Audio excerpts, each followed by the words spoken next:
F B are میں پہلے دو categories ہوا کرتی تھی، ایک تو فائلر اور دوسرا نان فائلر۔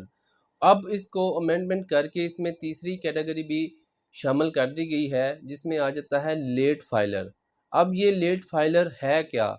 اصل میں جب آپ ودن ٹائم اپنی ریٹرن کو فائل نہیں کرتے تو پھر آپ کا جو فائلر سٹیٹس ہے اس کے ساتھ لیٹ کا بھی نام آ جائے گا، جو وہاں پر لیٹ فائلر کے نام سے شو ہوگا۔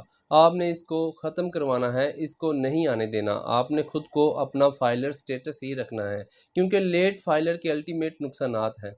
اب چونکہ ایف بی آر نے ریٹرن کی آخری ڈیٹ جو ہے، جو قطعی آخری ڈیٹ ہے، وہ 31 اکتوبر رکھتی ہے۔ اس سے پہلے آپ نے اپنی ریٹرن فائل کروانی ہے۔ اگر آپ اس سے پہلے اپنی ریٹرن فائل کرواتے ہیں تو آپ کا 1 مارچ 2025 کو اگر لیٹ فائلر سٹیٹس آیا بھی ہے تو وہ ختم کر دیا جائے گا۔ اگر آپ نہیں کرواتے، آپ